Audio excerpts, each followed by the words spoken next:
Students, चलिए start करते हैं हम लोग। आज एक टॉपिक डिस्कस करते हैं आपसे जिसका नाम है alteration of articles of association.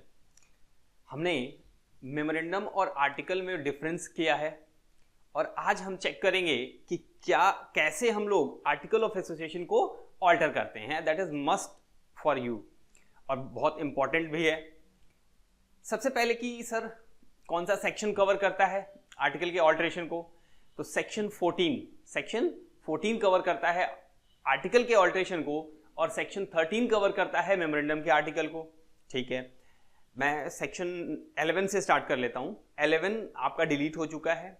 12 में रजिस्टर्ड ऑफिस की बात होती है कि कंपनी का रजिस्टर्ड ऑफिस किस प्रकार से डिसाइड किया जाएगा, और 13 में बात होती है मेमोरेंडम के ऑल्टर होने की, और 14 का बात करता है आपके आर्टिकल को ऑल्टर करने की। चलिए तो इसी सीक्वेंस में स्टार्ट करते हैं। सेक्शन 14(1) की बात करेंगे।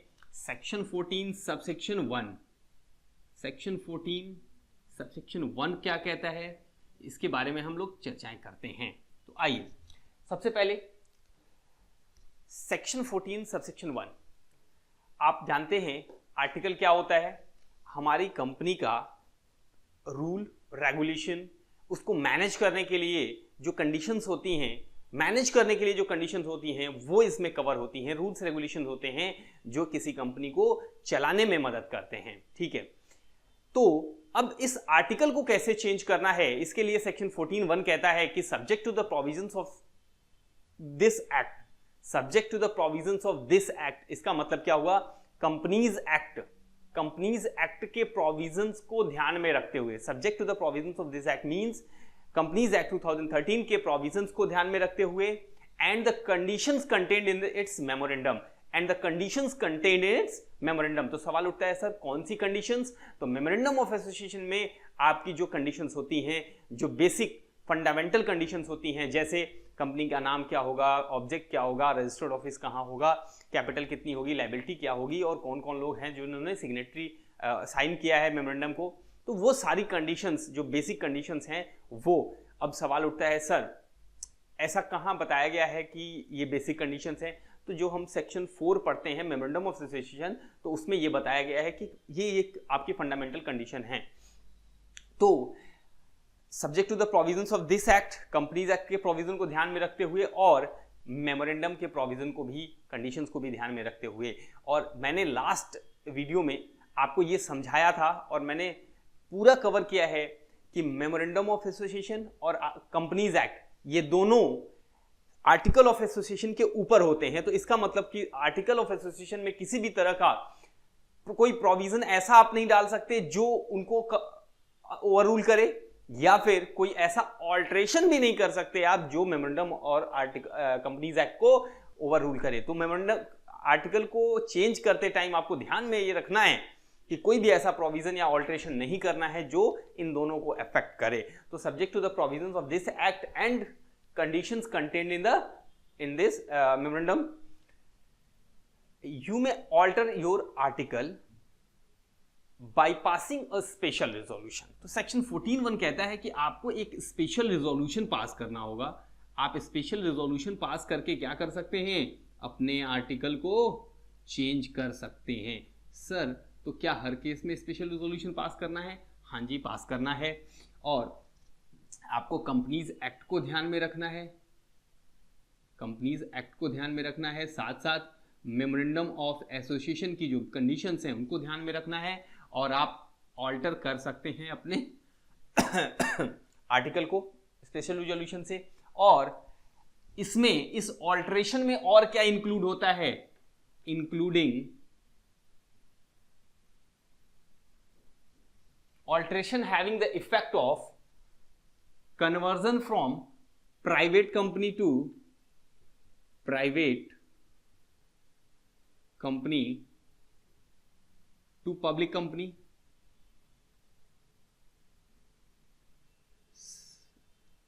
okay, and from public company to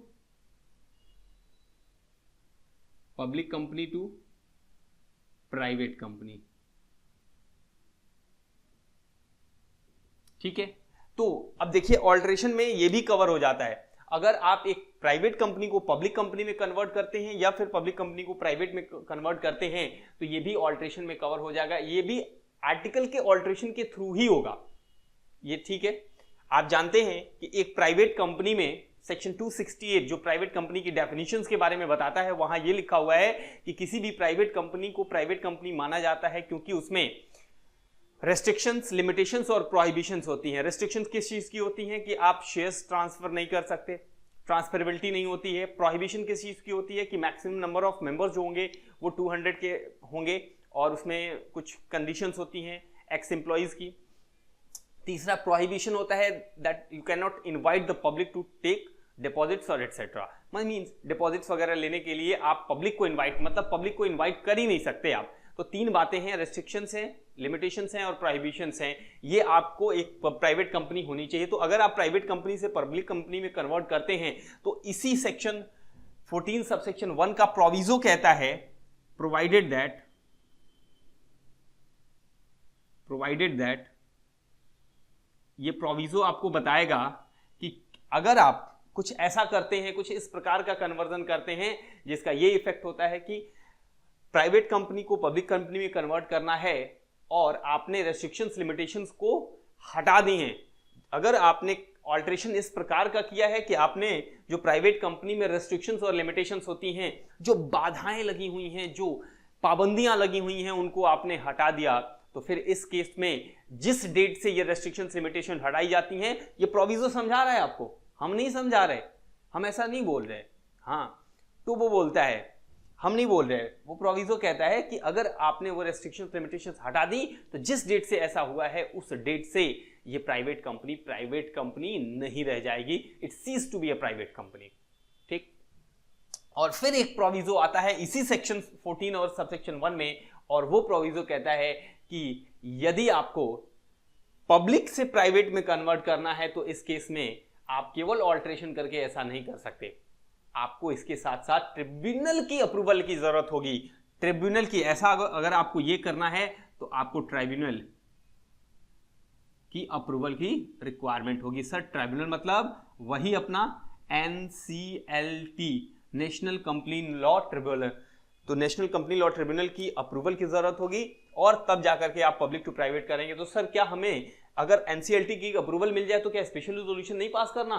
बिल्कुल पास करना है, स्पेशल रिजोल्यूशन तो आपको करना ही करना होगा। लेकिन आप जानते हैं कि एक पब्लिक कंपनी में वो रेस्ट्रिक्शंस, लिमिटेशंस और प्रोहिबिशंस नहीं होती।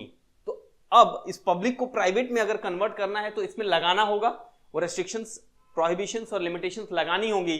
तो इसको लगाने से पहले आपको ट्रिब्यूनल से अप्रूवल लेनी होगी, स्पेशल रिजोल्यूशन पास करना होगा, फिर जाकर के आर्टिकल्स में ये सारी चीजें आप ऐड करेंगे। क्योंकि पब्लिक कंपनी में ये रेस्ट्रिक्शन, लिमिटेशंस नहीं होती तो लगाना पड़ेगा, इसलिए आप कन्वर्ट हो पाएंगे प्राइवेट कंपनी में। तो इसको लगाने के लिए फिर आपको आर्टिकल चेंज करना होता है, इसके लिए स्पेशल रिजोल्यूशन आपको पास करना होगा और तब जाकर के ये काम आपका हो पाएगा। अब यहां पे आकर के आपका सेक्शन 14 सबसेक्शन 1 खत्म होता है, सेक्शन 14 सबसेक्शन 2 शुरू हो जाता है। और कहता क्या है ये कहता है कि यदि आपने अपने आर्टिकल को चेंज किया है तो भाई एक काम करिए, आपने जो ऑल्टर किया है, जितने भी ऑल्ट्रेशंस हुए हैं, एवरी ऑल्ट्रेशन, और साथ साथ ये जो ऑर्डर मिला है ना, ट्रिब्यूनल का जो ऑर्डर है, इसकी कॉपी लीजिए और साथ साथ जो नया ऑल्टर्ड आर्टिकल है जो आपने बनाया हुआ है उसकी एक कॉपी लेकर के ले जाकर के कहां सबमिट कर दीजिए? अपने ROC भाई साहब को। और ROC को सबमिट करने के कितने दिन के अंदर सबमिट करना है? जब आपने ऑल्ट्रेशन किया है या ऑर्डर मिला है उसके 15 दिन के अंदर अंदर आपको सबमिट करना है।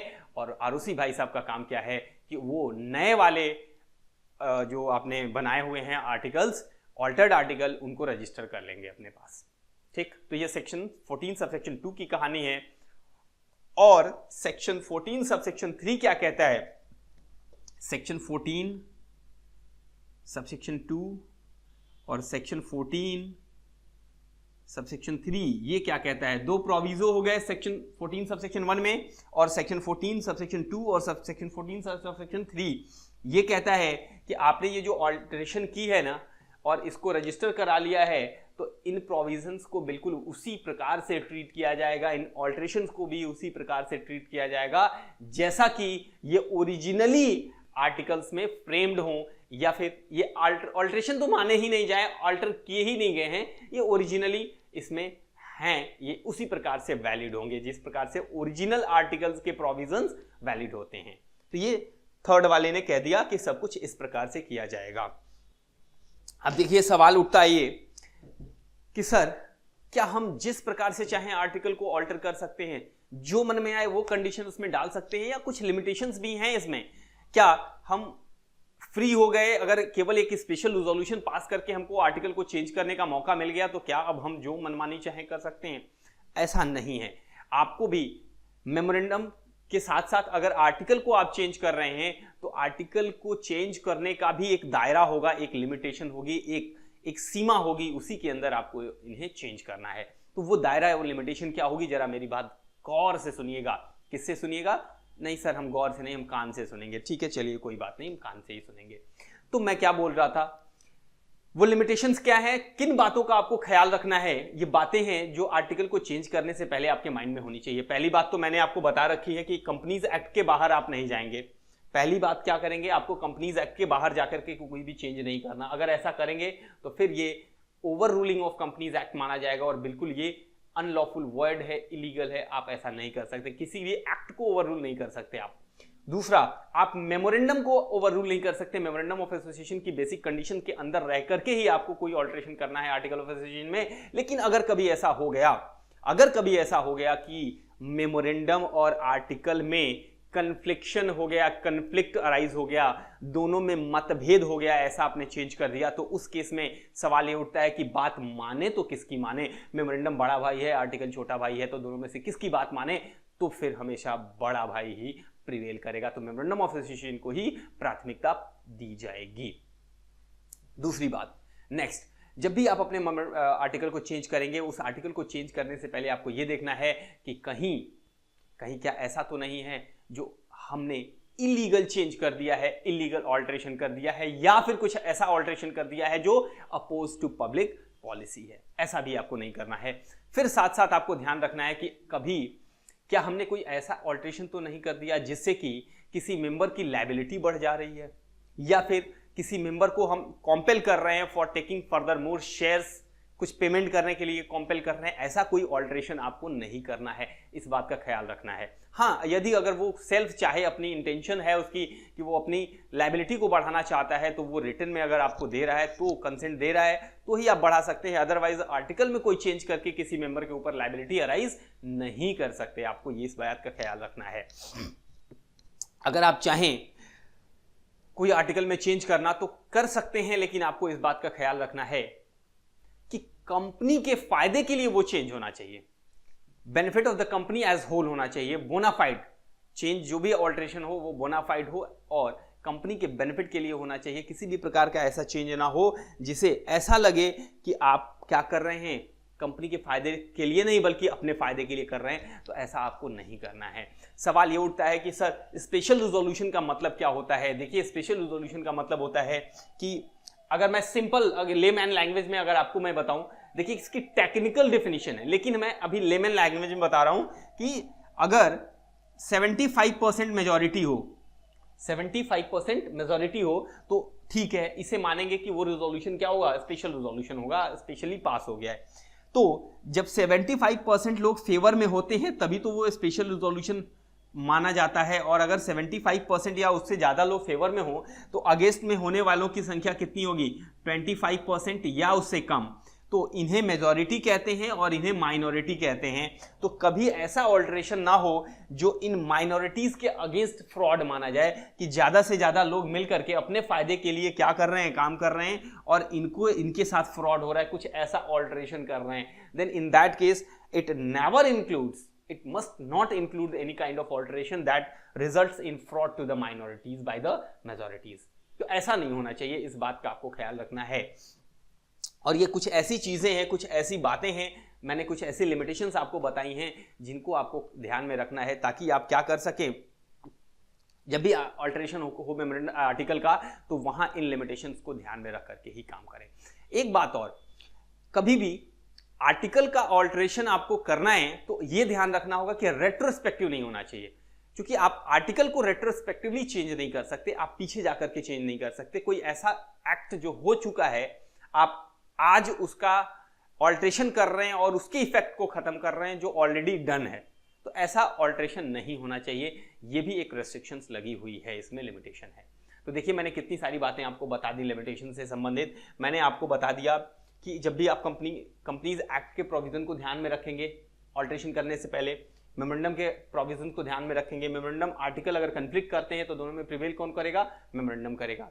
अगर कोई ऐसा चेंज कर रहे हैं जो बोनाफाइड हो, कंपनी के फायदे के लिए हो, तो कर सकते हैं। आप किसी मेंबर की लायबिलिटी को बढ़ा नहीं सकते, कोई ऐसा ऑल्ट्रेशन नहीं कर सकते जिससे कि उसको बाध्य किया जाए कि और भी शेयर कैपिटल वो खरीदे या सब्सक्राइब करे, ऐसा कुछ नहीं कर सकते आप। और इसके साथ साथ आपको ये देखना है कि रेट्रोस्पेक्टिव इफेक्ट नहीं कर रहे हैं एंड ऑल दैट। ये इस तरह के लिमिटेशन आपके ऊपर लगेंगी और बाकी सारी चीजें। तो मैंने आपको ये ऑल्ट्रेशन ऑफ आर्टिकल के बारे में सेक्शन 14(1), सेक्शन 14(2), सेक्शन 14(3) प्रोविजोज उसके ये सारे कवर करा दिए और ये रहा आपका ऑल्ट्रेशन ऑफ आर्टिकल्स। ठीक है, ओके। तो हम लोग यहीं पे स्टॉप करते हैं, फिर आगे मिलेंगे आपसे अगले लेक्चर के साथ। Okay, we stop here. Thank you.